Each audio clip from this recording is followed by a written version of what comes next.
그리스도인들의 삶의 목적은 어떤 모양으로 살아가든지 동일합니다. 우리의 삶의 목적은 하나님을 기쁘시게 하는 것이고 하나님께 영광을 돌려드리는 삶을 사는 것입니다. 우리가 하나님께 영광 돌려드리는 삶을 살 때 가장 가치 있는 삶을 사는 것이고 가장 복된 삶을 사는 것이고 가장 의미 있는 삶을 사는 것이죠. 고린도서 10장 31절에 이렇게 말씀합니다. 함께 읽겠습니다. 그런즉 너희가 먹든지 마시든지 무엇을 하든지 다 하나님의 영광을 위하여 하라. 아멘. 하나님께서 영광을 받으신다라고 말씀하셨습니다. 무엇을 하든지 영광을 받으시는 삶이 복된 삶입니다. 하나님은 우리가 찬양할 때 영광 받으신다고 말씀하셨고 범사에 감사할 때 영광 받으신다고 말씀하셨고 어쩌든지 우리가 말씀에 순종할 때 영광 받으신다고 말씀하셨습니다. 우리가 즐겁고 잘된 일 앞에서 건강하고 편하고 우리 삶에 무엇인가 유익이 되고 더해지는 것으로 말미암아 감사하고 찬송하고 그래서 순종하는 것은 쉽습니다. 하지만 어려운 것은 무엇입니까? 힘들고 어려울 때, 일이 풀리지 않고 답답한 문제 속에 있을 때, 아프고 괴로울 때, 고난과 환난 중에 있을 때는 감사하기도 어렵고 찬송하기도 어렵고 하나님 말씀에 순종하려고 하면 화가 납니다. 예, 그렇죠. 자신의 닥치는 환난과 고난을 이해하지 못하고 받아들이지 못하는 것이 사람들의 연약함입니다. 그런데 세상 사람들도 그렇지만 신앙이 있는 사람은 이 부분에서 더 많은 갈등을 겪습니다. 열심히 교회 다니고 열심히 신앙생활을 하면 하나님께서 우리의 삶을 안정적으로 이끌어 주신다고 믿습니다. 내가 하나님의 일을 하면 하나님은 우리 아이들의 건강은 지켜주시리라고 믿습니다. 그런데 그렇게 열심히 하나님의 일을 하고 열심히 신앙생활을 하는데도 불구하고 심지어 하나님께 헌신된 삶을 드렸다라고 이렇게 보이는데도 어려움을 겪는 분들이 있잖아요. 해석이 안 되는 거예요. 네. 여기에서는 해석보다는 우리가 가진 오해가 있다라는 것을 생각해야 됩니다. 하나님은 우리에게 그 안정된 삶과 건강한 삶, 형통한 삶, 잘되고 성공하는 삶을 보장해 주지 않으셨습니다. 이게 우리의 오해죠. 하나님을 잘 섬기면, 신앙생활을 잘하면, 심지어 하나님께 헌신된 목회자로 선교사로 살아가면 하나님께서 그들의 건강과 삶과 그들의 앞길이 형통하고 안전하고 잘 될 것이라고 장담해 준 인생은 한 사람도 없습니다. 여러분, 위대한 사도 바울도 마찬가지입니다. 사도 바울의 인생을 보면 그의 삶이 하나님께 드려진 전제로 부어진 삶이었지만 그의 인생이 순탄하거나 그가 건강했다라거나 그가 하는 일이 모두 잘 됐다거나 이런 것에 대한 기록은 없죠. 사도 바울이 자신의 일이 잘 된 것이 아니라 사도 바울을 통해서 하나님의 일이 잘 되었습니다. 하나님의 일이 잘 되기 위해서 사도 바울은 질병도 겪었고 몸된 교회를 위해서 고난도 받았고 심지어 자신을 신뢰하던 사람들에게서 자신이 또 이렇게 의지하던 사람들에게서 실망과 배신을 당하기도 했던 것이 사도 바울입니다. 우리는 그러잖아요. 사도 바울이 오늘날 목회를 하면 그 교회로 가고 싶지 않은 사람이 누가 있겠습니까? 그때 당시도 사도 바울이 목회를 했으니까 당연히 사도 바울의 교회는 부흥을 하고 성장했어야 되지 않겠습니까? 그런데 성경을 살펴보면 사도 바울을 떠난 사람들이 너무나 많고 사도 바울이 홀로 지낸 시간이 너무나 많고 외로웠던 시간이 너무나 많습니다.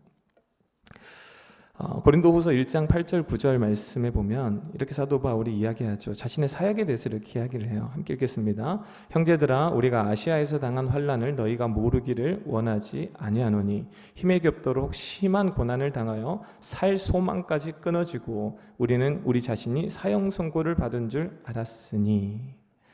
얼마나 고난이 심했으면 살 소망이 내게 없다라고 이야기를 하고 있는 거예요. 얼마나 막막했으면 나는 마치 사형 선고를 받은 자 같다라고 말하고 있습니다. 그런데 이 사람이 하나님의 위대한 사도인 사도 바울이었다는 것이 우리에게 주는 충격이 있는 것이죠. 바울이 하나님께 영광을 돌린 것은 영광 돌리는 삶을 살았다는 데서는 이견이 없는 것이죠. 누구보다 하나님께 영광을 돌리는 삶을 살았지만 그가 하나님께 영광을 돌렸던 것은 그의 목회적인 성공이 아니고 그가 모은 이 땅의 열매들도 아니고 그가 건강해서 장수했다는 것도 아니었습니다.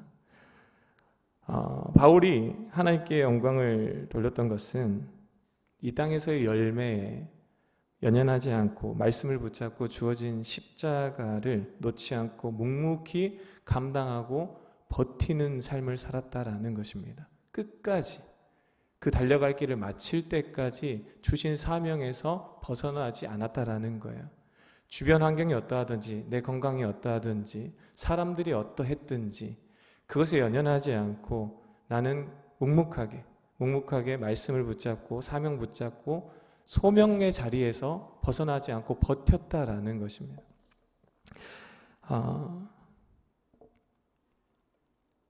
바울은 믿음이 좋은 사람이었고 믿음의 영웅이었죠. 그런데 이 바울이 그런 시련과 환난이 왔을 때 자신의 삶의 고통과 괴로움이 있을 때 넉넉하게 이기긴 이겼지만 그에게 괴로움이 없었던 건 아니죠. 힘들었다라고 이야기를 하고 사형 선고를 받은 것 같았고 내 안에 소망이 끊어진 것 같았고 괴로웠다라는 이야기를 합니다. 생명을 포기하고 싶은 마음이 들었다라는 거예요. 그만큼 인간은 연약합니다. 무너지기 쉬운 것이 우리의 모습입니다. 이게 현실이죠. 그런데 바울은 자신이 버틸 수 있었던 근거를 어디서 찾냐면 하나님을 의지하는 믿음이었다라고 이야기를 해요. 자기 자신에게서 있지 않고 그래도 하나님을 의지했더니 하나님이 죽은 자를 살리시는 그 하나님의 능력으로 죽고 싶은 나를 살아갈 수 있게 해주셨다라는 고백을 했습니다. 그러니까 자신의 연약함과 함께 하나님의 능력을 고백한 것이죠. 우리가 하나님을 의지하며 버티지 않으면 안 되는 그런 시간을 살아가는 분들이 많이 있습니다. 그 중에 한 분을 이야기하면 하기선 사모님이라는 분이 계세요. 하기선 사모님은 여러분 이렇게 오래전부터 간증을 많이 해오셔서 이렇게 아시는 분들도 있으실 것입니다. 이 하기선 사모님은 본인이 이름에 대해서 해석을 했는데 하나님이 주신 귀한 선물이라고 해석을 해요.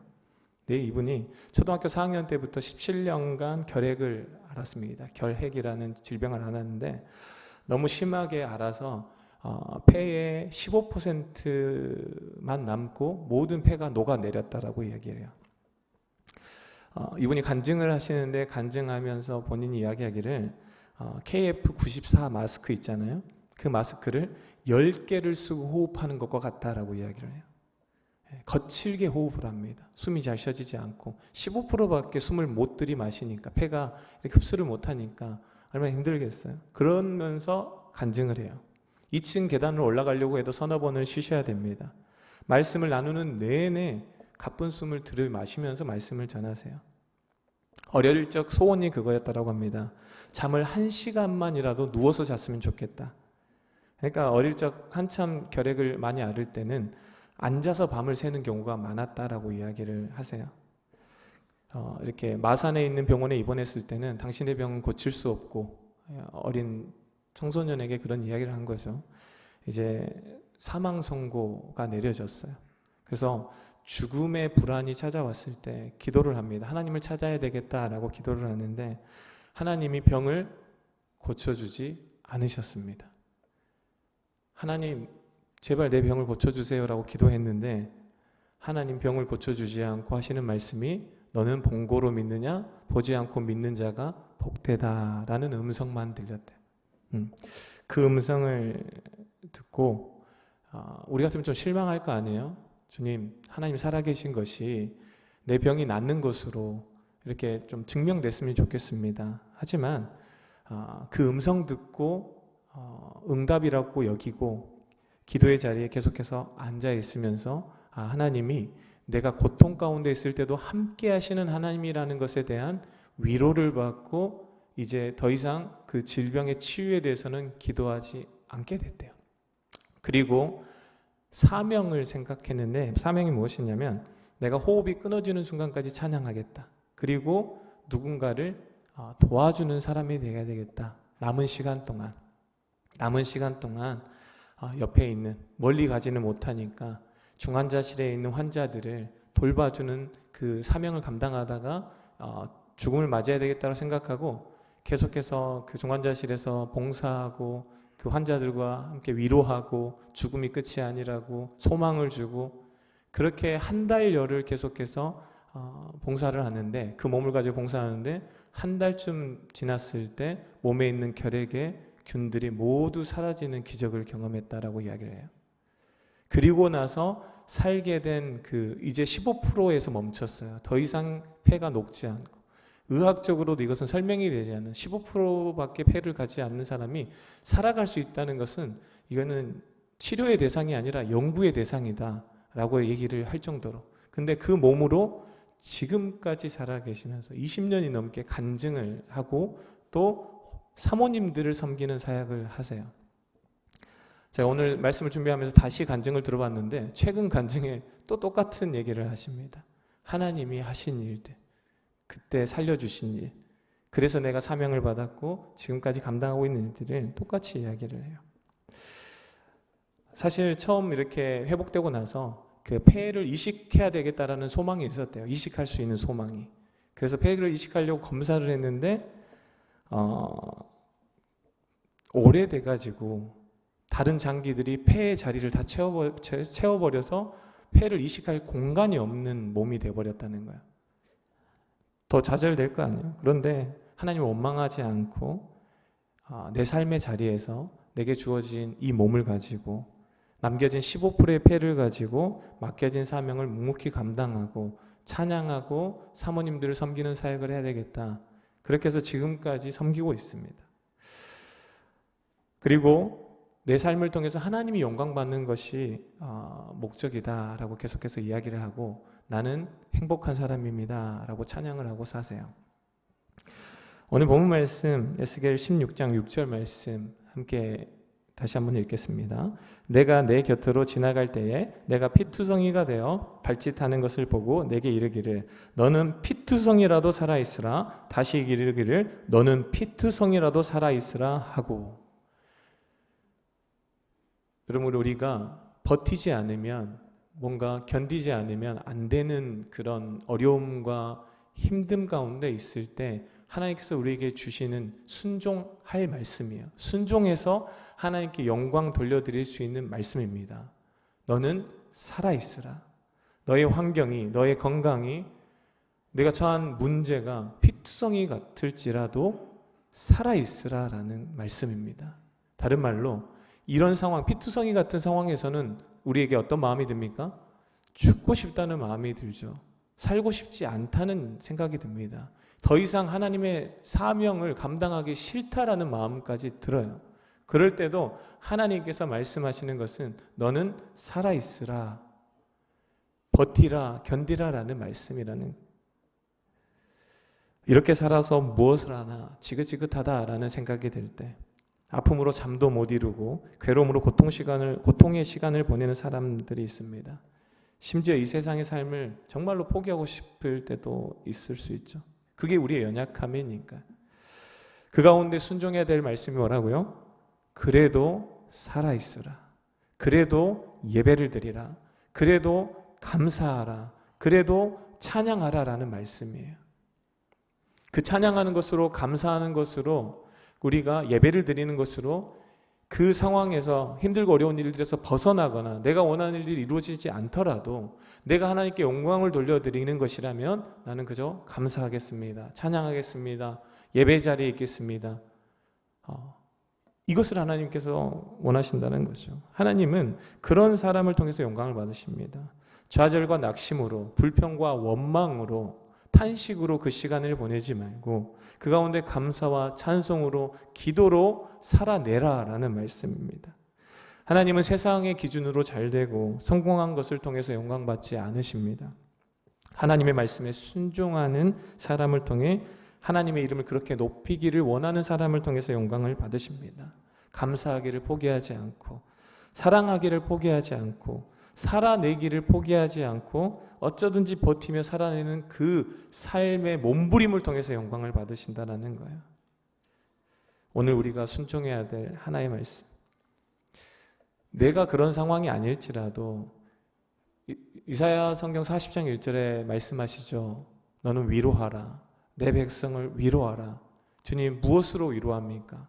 살아냅시다라는 이 위로의 말씀을 전해야 된다는 거예요. 하나님을 의지하고 살아내자는 말로 위로할 수 있는 위로자가 되어야 된다는 말씀입니다. 나 자신을 위해 살지 말고 나를 위해 죽었다가 다시 살아나신 그분을 위해 살라. 나 자신을 위해서는 살고 싶지 않지만 주님을 위해서 살라라고 부르시는 하나님의 음성이 있다는 것을 기억하셔야 됩니다. 로마서 14장 8절 말씀 함께 읽겠습니다. 우리가 살아도 주를 위하여 살고 죽어도 주를 위하여 죽나니 그러므로 사나 죽으나 우리가 주의 것이로다. 아멘. 내 인생이라면, 내 인생이 내 것이라면, 내 삶이 내 것이라면, 내 생명이 내 것이라면, 내게 주신 남기신 건강이 내 것이라면, 나를 위해서 사는 것이라면 포기하기도 하고 좌절하기도 하고 낙심하기도 하지만 그것이 주님의 것이라는 믿음이 있으면 주님의 것이기 때문에 주님께서 주신 생명을 가지고 남겨두신 건강을 가지고 맡기신 사명의 자리에서 어쩌든지 살아내고 감당하는 순종을 보이는 것이 믿음의 태도라는 것입니다. 내가 아무리 아무것도 아니라고 여겨져도 그런 나를 위해서 죽으신 주님을 생각하면서 살라는 것입니다. 내가 초라하게 여겨져도 나를 존귀하게 여기셔서 나를 위해 죽으신 그분을 위해서 살아내라는 것입니다. 주님은 나를 위해서 죽으셨는데 내가 죽겠다고 하면 안 되죠. 나를 위해서 죽으신 분으로 인해서 나는 살겠다고 해야 되는 것입니다. 시편 118편 17절의 고백이 저와 여러분의 고백이 되길 원합니다. 함께 읽겠습니다. 내가 죽지 않고 살아서 여호와께서 하시는 일을 선포하리로다. 아멘. 한 번 더 선포하겠습니다. 내가 죽지 않고 살아서 여호와께서 하시는 일을 선포하리로다. 사단은 우리 자신의 마음 안에 자꾸 죽고 싶은 생각을 듭니다. 포기하고 싶은 생각을 집어넣습니다. 좌절하게 하고 낙심하게 하는 것이죠. 하지만 우리는 이 말씀을 선포하면서 그 시간을 살아내겠다라고 선포할 수 있어야 됩니다. 죽겠다고 하면 죽을 일들만 생깁니다. 못할 것들만 보입니다. 소망이 없어요. 그런데 내가 살겠다고 선포하기 시작하면, 믿음으로 주님 내가 죽지 않고 살겠습니다라고 선포하기 시작하면 주님께서 살 길을 열어주시고 날마다 살아갈 힘을 공급해 주시는 것을 경험하게 될 것입니다. 여러분, 이 말씀에 순종하시길 바랍니다. 너는 피투성이라도 살아있으라 라고 말씀하시면 어떻게 고백한다고요? 주님, 제가 죽지 않고 살아서 하나님이 하신 일을 선포하겠습니다. 지금까지 제게 하신 일들을 계속해서 선포할 것이고 앞으로 하실 일들이 있으면 그 일도 선포하는 삶을 살겠습니다.